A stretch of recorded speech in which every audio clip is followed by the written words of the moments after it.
All right, Genesis 16:7 is where we're picking up. And this is after, Abraham is gone and got him a second wife, Hagar the Egyptian. She got pregnant. She started lording it over Sarai, really trying to take her place and be the top wife because she's the one that's going to have a kid. She's gloating, she's not listening, and she's supposed to be submissive to Sarai. She's the primary wife. She's the one that Abraham's been married to, for a very long time at this point. And so, what happens? Good old Abraham abdicates his position as the leader of the family and tells Sarai, do whatever you want. So she makes Hagar's life so miserable, she just takes off into the wilderness, out into the desert. Now that's where we pick it up. It says, verse 7 of chapter 16, the angel of the Lord found her by a spring of water in the wilderness, the spring on the way to Shur. And he said, Hagar, servant of Sarai, where have you come from and where are you going? I think that's a very interesting statement we'll look at in just a minute. She said, I am fleeing from my mistress Sarai. The angel of the Lord said to her, return to your mistress and submit to her. Not just return, but submit to her. That's how we know how Hagar was acting. The fact that he had to tell her to submit. She wasn't submitting. The angel of the Lord also said to her, I will surely multiply your offspring so that they cannot be numbered for multitude. And the angel of the Lord said to her, and then what comes next is a prophecy. Behold, you are pregnant and shall bear a son. You shall call his name Ishmael, because the Lord has listened to your affliction. He shall be a wild donkey of a man, his hand against everyone, and everyone's hand against him. And he shall dwell over against all his kinsmen.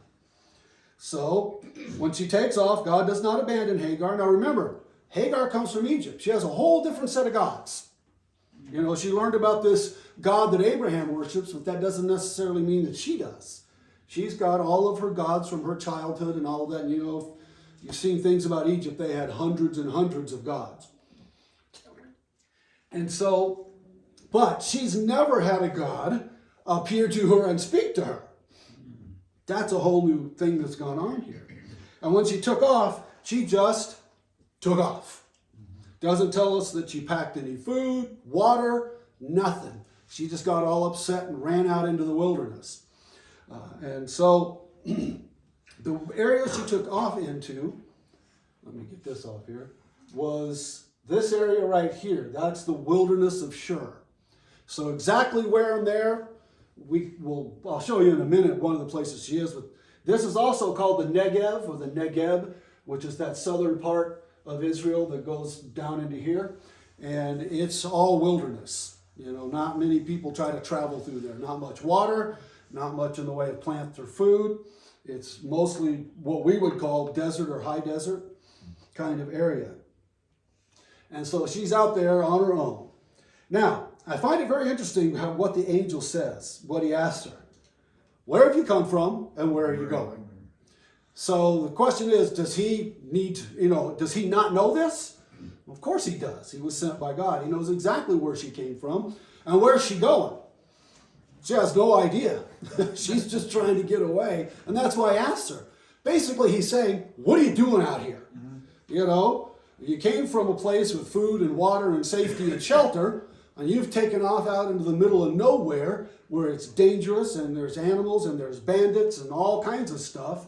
Where did you come from and where are you going?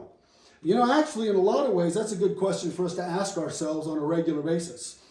Remember where I came from, who I am, according to God, and where am I going?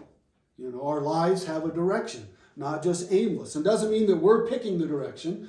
We're letting God do that, but we're trying to keep in step with the Spirit. But it's a good thing to kind of think to ourselves, where am I going? Where did I come from and where am I going? Two good questions in life that help keep us on track with the Spirit. Let's see. So things are not going well. She's out in the middle of nowhere, pregnant. That helps too, And what is she told? Go back and submit. That's not something we like very much. Not something we obey very often. And that would be extremely difficult for her to do. She's got to swallow her pride, go back, and now she's got to do what Sarai tells her to do, all that kind of stuff. And Sarai was treating her really terrible. That's why she left. So if she submits, stops the contempt and gloating and trying to take Sarai's place, but then most likely what would happen would be Sarah would treat her totally differently too, wouldn't she? She'll probably be much nicer and kinder if Hagar knows her place. So she's the senior wife, she's the head wife, and my guess is, I put the wrong word down, that Hagar really didn't want to fulfill the duties of the second wife, which basically is to do whatever the head wife doesn't want to do. Whatever she doesn't like doing, that's what you do. That's why you're the second wife. And you're young and strong. Remember, Sarai's getting to be close to 80 years old now, in her late 70s. So now, the second thing is, Hagar's given a prophecy. She too will be the mother of a great multitude. So God originally promised Abraham, you'll be the father of a multitude coming from your own body that will be larger than you can count. That's what it means when it says larger than the grains of sand on the sea or the stars in the sky. Now we find out, because of this very bad choice he's made, there's going to be another group of people that come through Abraham that also will be a huge multitude of people, which is interesting, which is a great thing for someone like Hagar to know, because remember, the more children you had, the more prominent you were as a woman. And now she's told not only is she going to have a son, but that son then is going to have lots of descendants that are going to help fill the land, parts of the land of Canaan. Now, in this, she is told to name Ishmael, name her son Ishmael, which means God hears. Because God heard her out there in the desert, probably crying at this well, not knowing where to go or what to do. Feels she can't go back, feels she can't go on, and she's called that because the Lord has listened to your affliction. So think about this. Every time she calls Ishmael's name, what pops into her head? God hears. So talk about reinforcing who God is. From that point forward, she'll hear about who God is. God hears. And this is very new to her. The gods of her world, they don't interact with humans. And we'll get to that a little bit more a little later on. Because now we're going to go into the prophecy. He says that she has a son. He's going to have a son. He shall be a wild donkey of a man. That's not a compliment. What it means is the wild donkeys, they are some of the toughest animals in the world. Right. They can live anywhere. You go up to Oatman, and there's all of these burros, donkeys, that will come down out of the hills that are the great-great-great-great-great-grandchildren of the miners that came out here, the prospectors, 100, 150 years ago, and these are their offspring. They can live out there in the high desert. You ever been around Kingman and Oatman? What's there? Nothing. And yet they can live there. Right. On very little water, food, they can live in the most inhospitable places. And they're also extremely hard to deal with. They're very hard-headed. They're very smart. That kind of thing. You can domesticate them, but even then, they kind of do what they want to do. Kind of like mules, which are nothing more than a donkey and a horse. The offspring of that. And so that's who he's going to be. He's going to be someone who lives in the wilderness, who's tough, who has a temper, who's stubborn. And it even tells us, and his hand against everyone, and everyone's hand against him. So he's not going to get along with anybody. He's going to be against them, and they're going to be, they're against him, and he's against them. Now, where it says, and he shall dwell over against all his kinsmen, in some translations it says dwell to the east of his kinsmen, meaning they're going to live next door to the Jews. That's his kinsmen, the Jews, because when Isaac comes along, they're half brothers. And this is where this prophecy shows us that this bad decision that Abram makes at this point, is going to have consequences all the way down to our day. Serious consequences, and have down through time. So God forgives Abram for his lack of faith, taking Hagar, but he doesn't save him from the consequences of his choice, nor us, because we're actually dealing with it to this day. So, do we know who these descendants are? The descendants of Ishmael. Who claims to be and who are the descendants of Ishmael? So the descendants are the Arabs. The Arab peoples are the descendants of Ishmael. And part of the reason they hate the Jews is because Hagar's son Ishmael's the firstborn. Who's supposed to inherit? The firstborn. Who's supposed to get the blessing of God? The firstborn. But who gets it? Isaac, the secondborn. So as far as the Arabs, especially the Muslim Arabs, that's what I'm really speaking about here, which is pretty much the bulk of the Arabs. There are some Christians and a few other beliefs, but by and large, they are Muslims. They are what's called Wahhabi Muslims. And that's a whole different sect from the Sunni. I always forget what's the other one? The Shiites. The Sunni and the Shiites. That's the two main bodies of the Muslims, but Wahhabi is also one, and that's Saudi Arabia.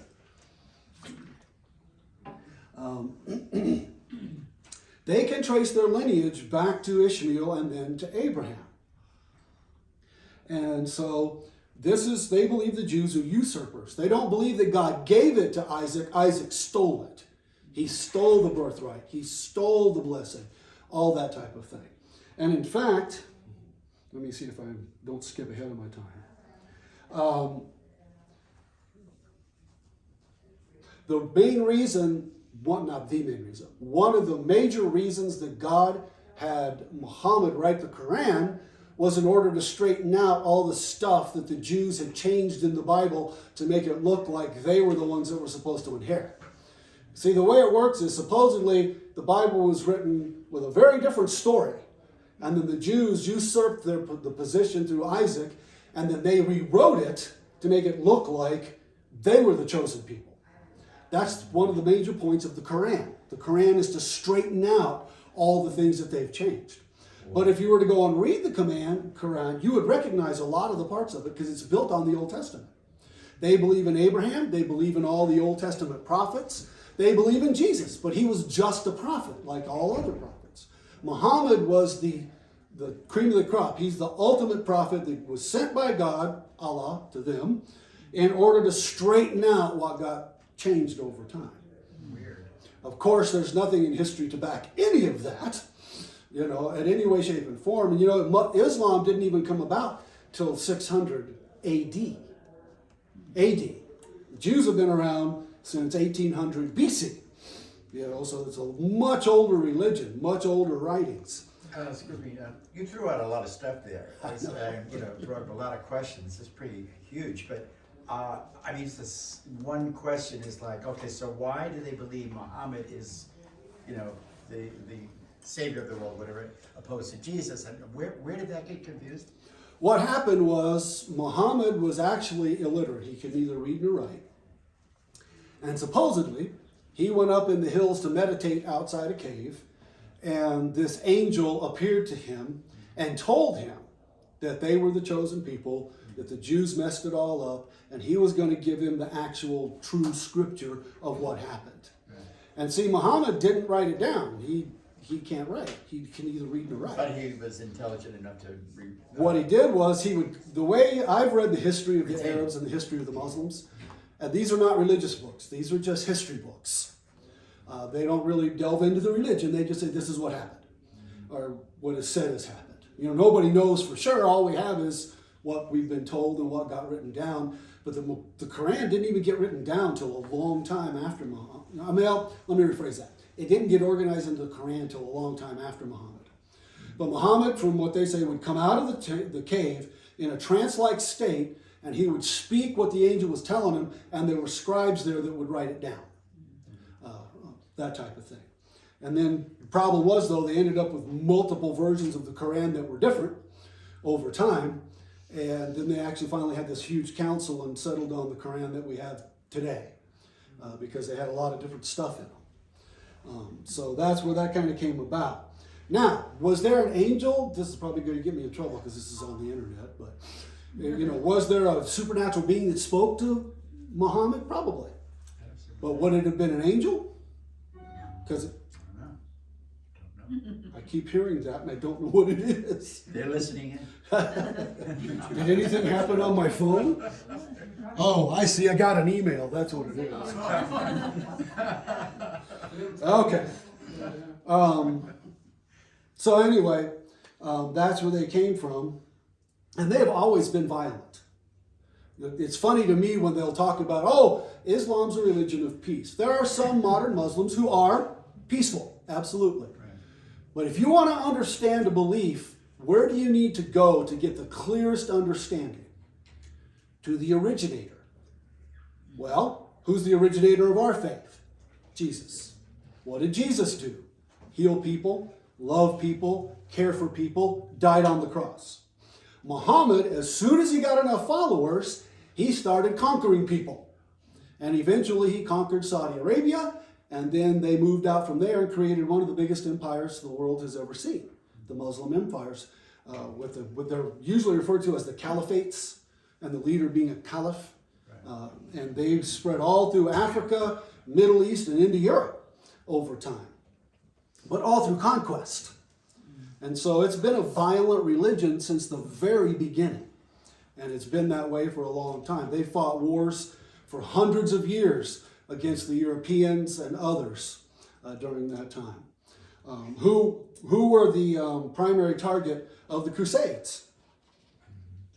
Arab Muslims. Because they'd taken over the land of Israel and they had the city of Jerusalem. And that's how the popes motivated the people to go attack them, was supposedly to take Jerusalem back for the Christians. One of the sad parts is they killed probably as many Jews as they did Muslims. Because back then they believed in replacement theology. The Jews had no place anymore, and the Christians were now the inheritors of the promised land. And if you remember, they actually created a kingdom there. The Middle Ages, a lot of the soldiers that went there ended up creating small empires and kingdoms during that time, until the Arabs were able to finally drive them back out again and drive them back into Europe. So, has this 3,900-year-old prophecy come true? And yes, it has. There's a picture I just got about how Islam spread throughout the world. Some was through conversion, which happens today, but a lot of it was through conquest. And once they took an area, now it's funny, the original caliphs were very secular in how they led their countries. They didn't hate the Jews. They didn't want to exterminate the Jews. That's actually a recent thing in the last several hundred years. In these empires, they weren't that way.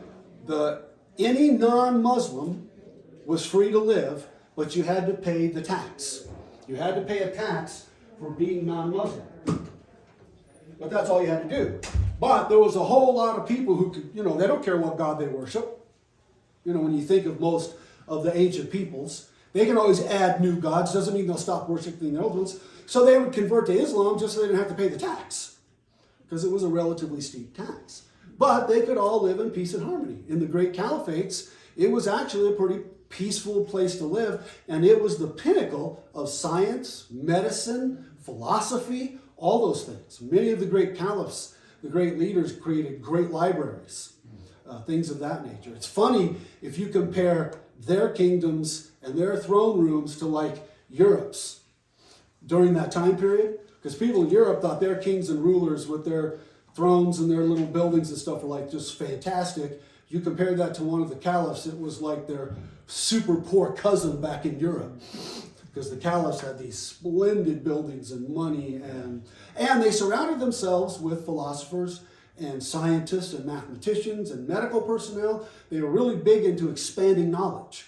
And at this point in time, the Muslims and the Arabs had more knowledge in architecture, engineering, medicine, science than anybody in the world. And they were fierce fighters. This is the empire they created once it was at its height.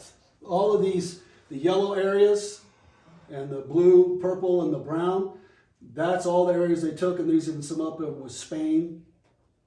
Where this is the primary part where they got into what we consider main Europe, was they got into Spain. They took northern Africa, Egypt, and along the east coast, Saudi Arabia, the land of Israel, all into the Middle East, Afghanistan. Now you know why in Afghanistan and all those areas, there's so many Muslims.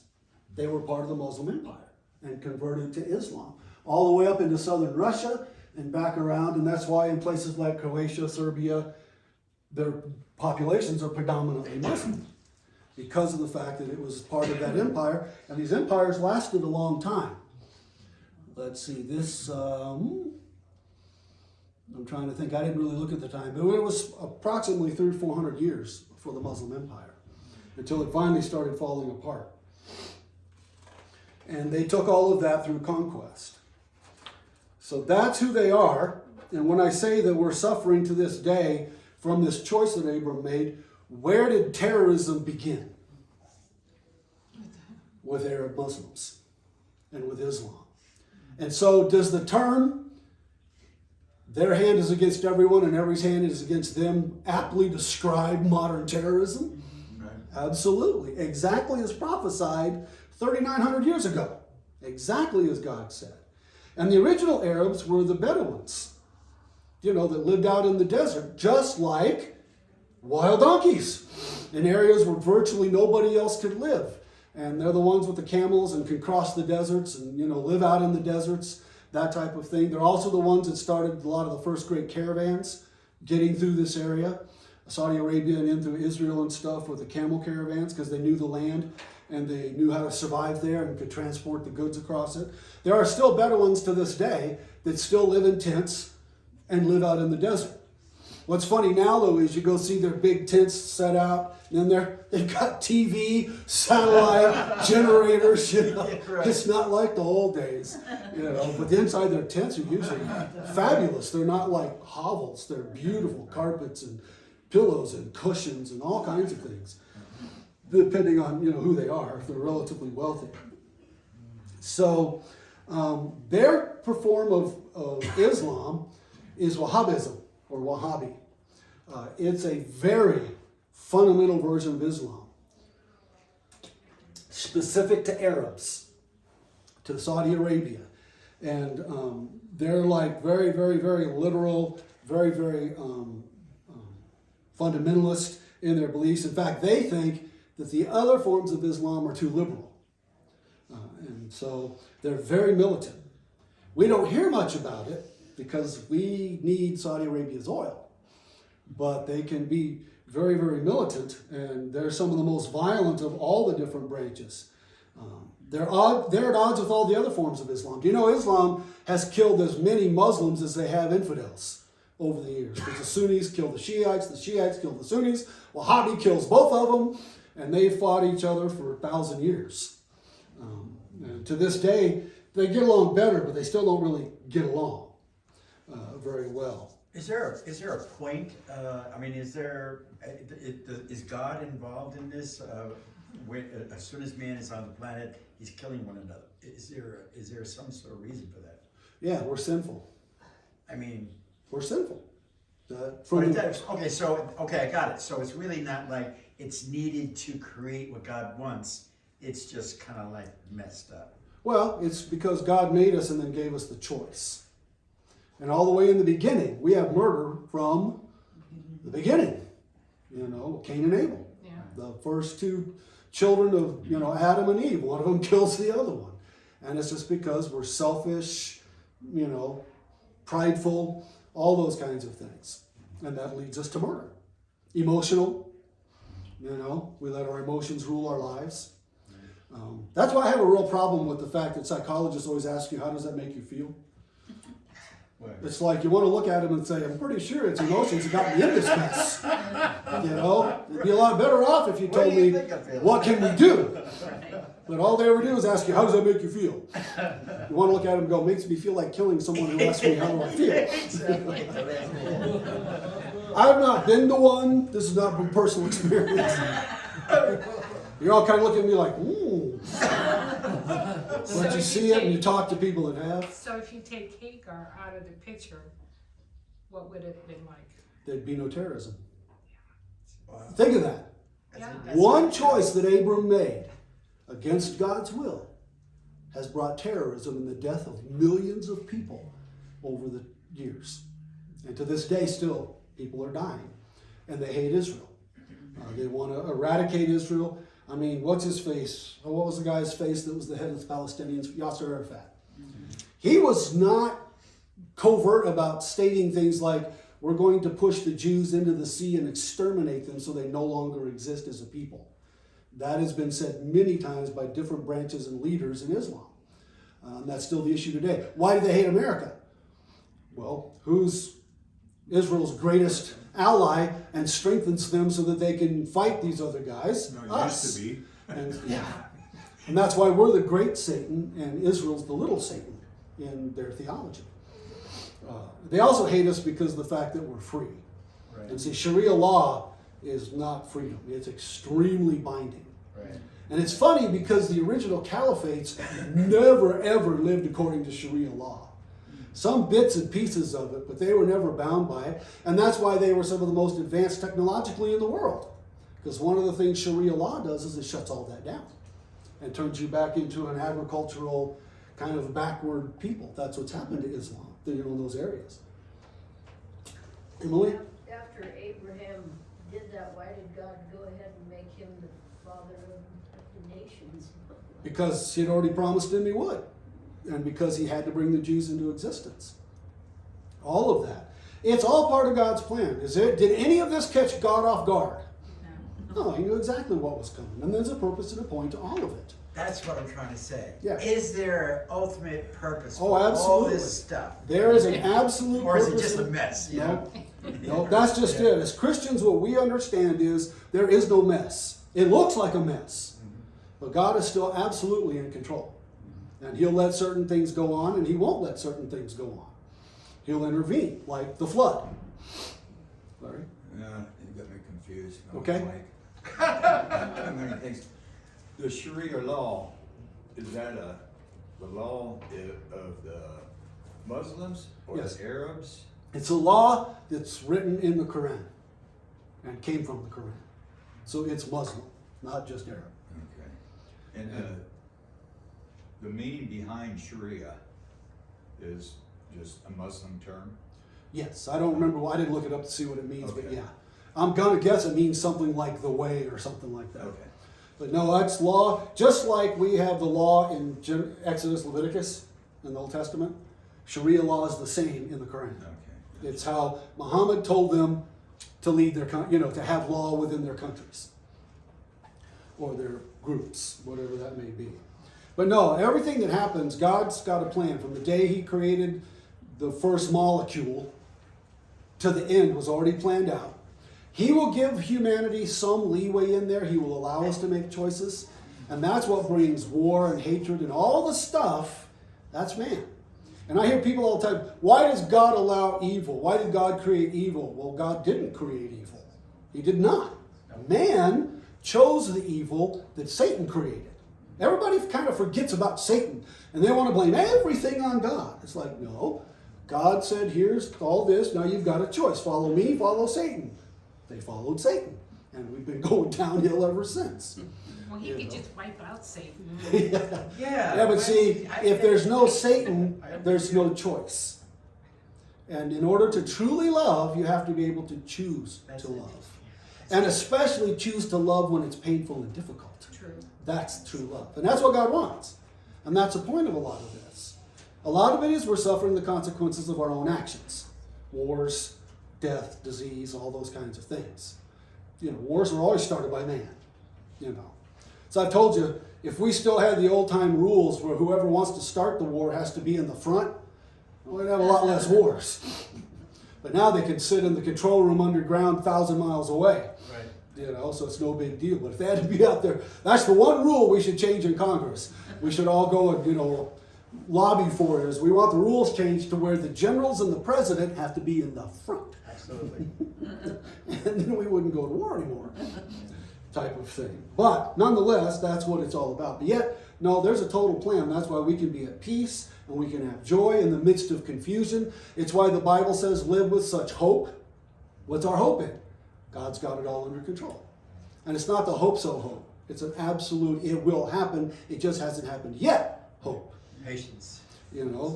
And so we shouldn't be the ones running around going, oh my gosh, what's going on? Oh my gosh, what's going to happen? Like everybody else. We should be going, yeah, it's exactly what God said. What did Jesus say? As we get to the last days, what's going to happen? Be more wars, rumors of wars. Famines. He said it'll be famine and pestilence, like COVID. And he said, and it will be like the birth pains of a woman. The farther we go, the faster and more violent they will become. Is that happening or what? And that's exactly happening.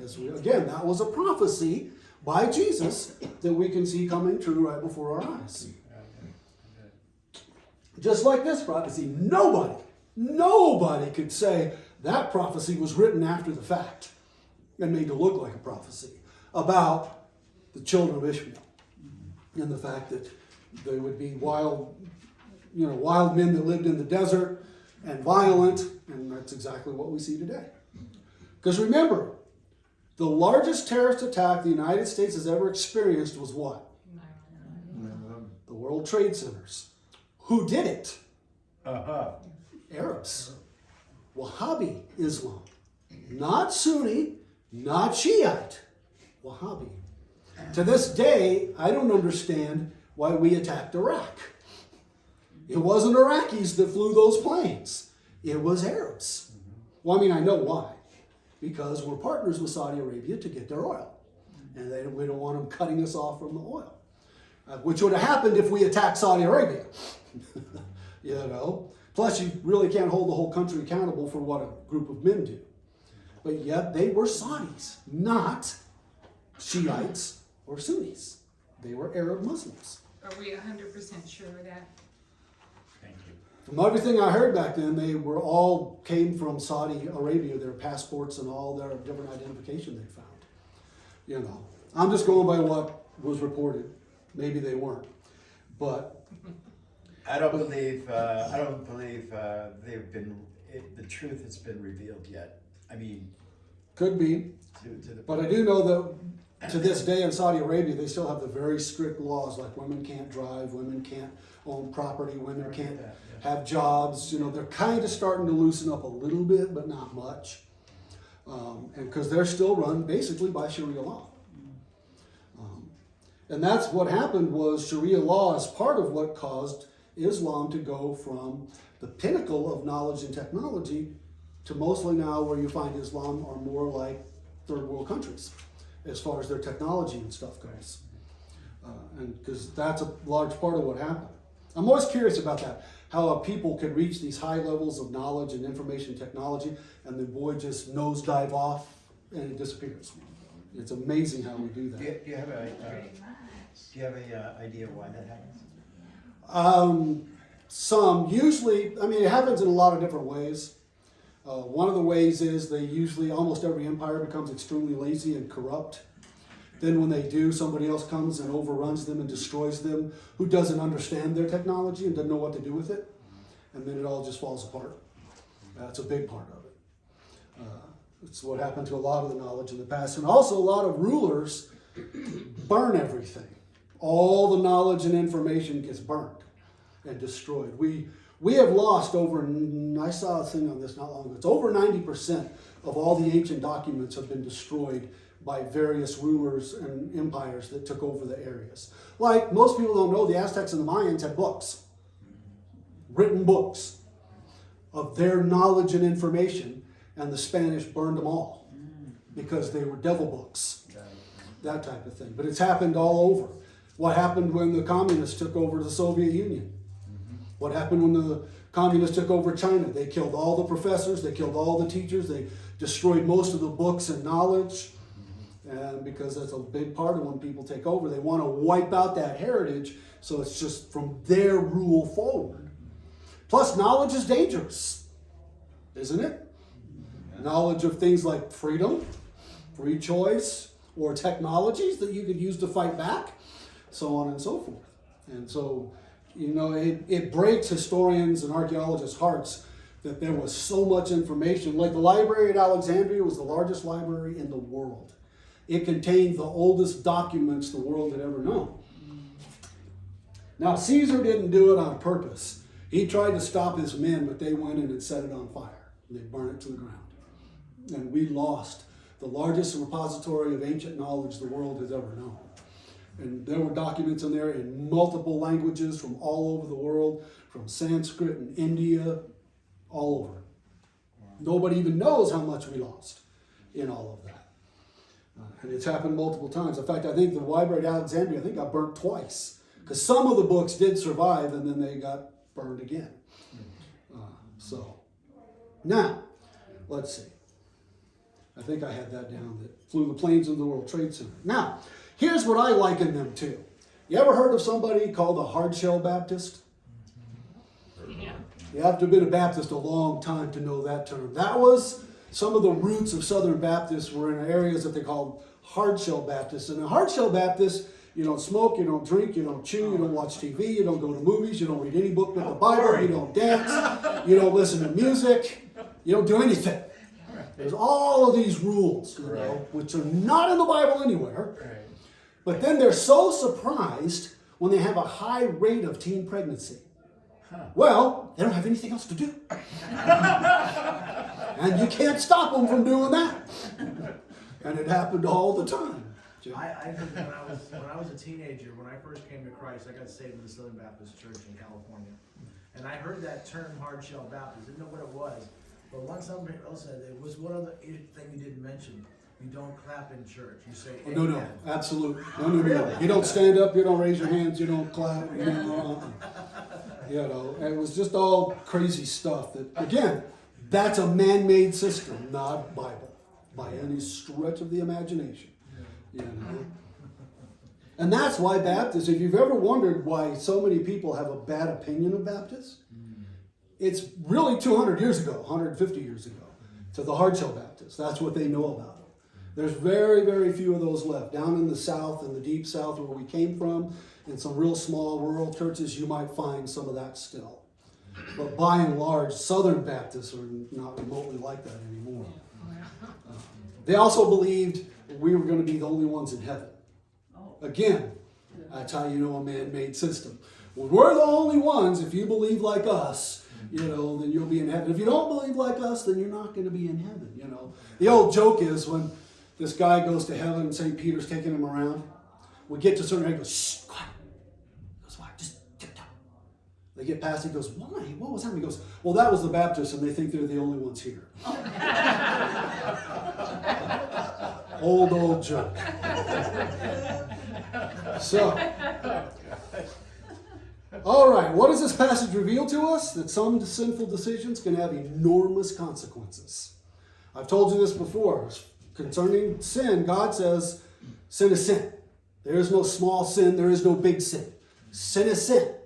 But sin has different consequences depending on the sin. Because, you know, some have very small and some can have like this.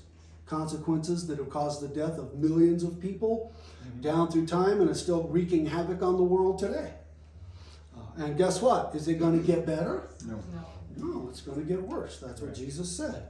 But should we be afraid? No. Absolutely not. Confused? We know exactly what's going on and why, if we know the Bible. And we know it's all what? Under control.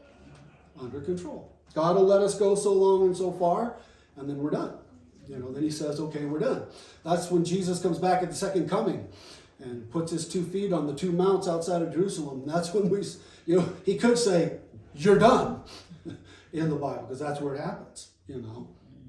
That's when things are coming to an end. Now, as I said, one other thing. Do you know there's no such an ethnicity as a Palestinian? You hear it all the time. Palestinians are Arabs that happen to live in Palestine, which is what the Romans called Israel. A Palestinian is an Arab, related directly to the Arabs of Saudi Arabia. But they like to use the term Palestinian as though they're a separate people that have lived in Israel for thousands of years. And they haven't. They've lived there for a few hundred years, where Israel has been there for thousands of years. You'll be fine. But they try to confuse like that by giving you this information, you know, that they're Palestinians. No, they're Arabs. They're Muslim Arabs. The bulk of Egypt, you know what their ethnicity is? Arab. There's no such thing as an original Egyptian. They've got some of that blood in them, but they're predominantly Arab. You saw where the Arab populations were the huge empire they built. Well, they also had wives and kids in all those areas too. So the Arabs are spread throughout all of that. Their DNA is anyway. Okay, now, the moral of this story, I'm going to give it to you, but don't kill me. Okay.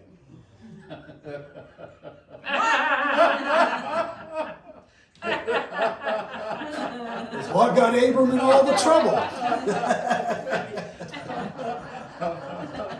But that still goes back to the garden. It goes back to That the started garden. with Eve. I mean, it's That's funny. God's got a good sense of humor.